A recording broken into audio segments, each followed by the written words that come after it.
This is the middle of the garden. I'm going to turn it on. Oh, I'm not liking the angle on that. That's as good as it's getting.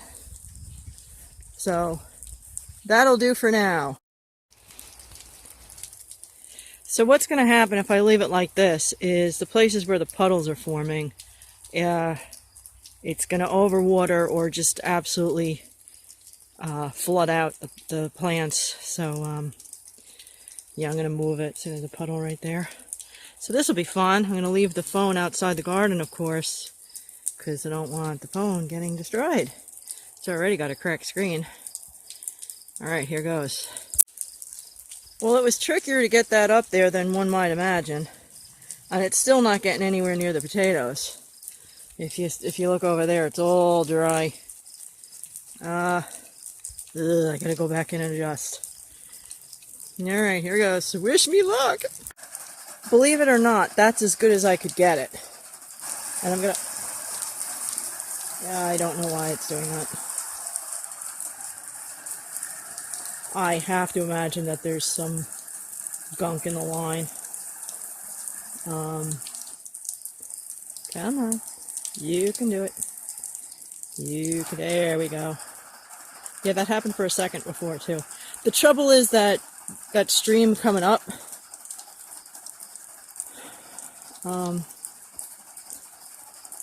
I might have to cover that over. But that's going to be a pain, too, because the water's got a lot of force, generally. There we are again. Alright, that's weird. Yeah, I'm going to have to clean it out. Alright, I'm going to do the weed whacking and then come back and I'm going to have to do the rest by hand. Not a big deal, but it hasn't been raining. It threatens to rain, but it doesn't rain. Look at the flooding!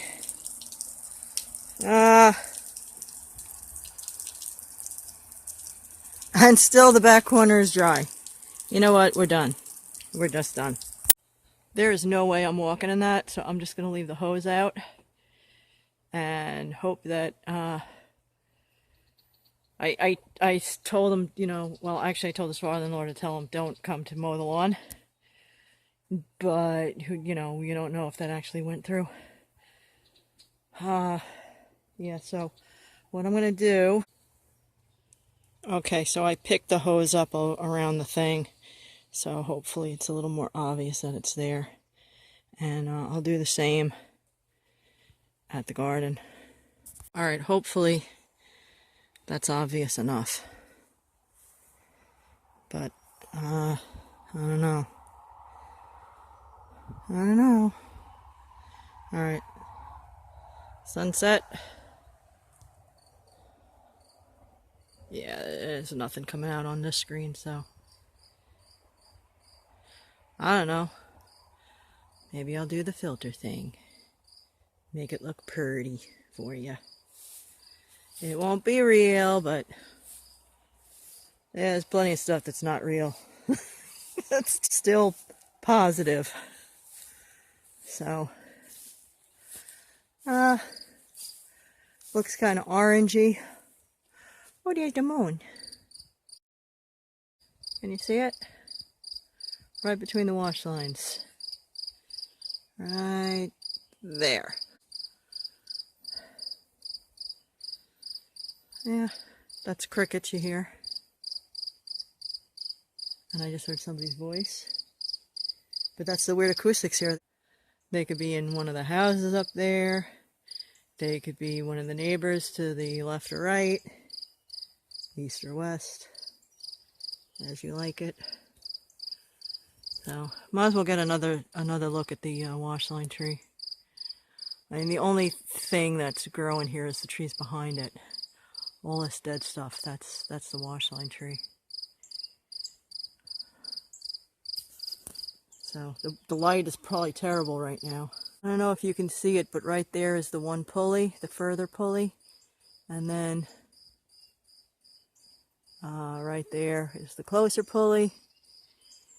And I don't know if you can tell how far back the other trees are. There's one there, and there's one behind this branch. But this one right here is I'd say a yard or so away. And then there's, well, this is a teeny tiny one. There's no way I'd put the wash line on that. That'll pull the tree. But there's one there. And that's, let's see, I don't know, 2.5 yards? Something like that. But this tree is dead. And if it can be used for firewood, fantastic. If it gets me a better deal, fantastic. Because trying to get a tree down, when there's not somebody who wants it, who you have to pay to get it down, yeah, it's expensive. That's hundreds, if not thousands of dollars. And I am not in a position where I can do it myself right now. And I don't know if I will in the future. But right now, yeah. And also the dead branches get weaker and weaker, and I don't need them coming down on my head or anyone else's. Eventually the willow has to go. It looks pretty good from this angle.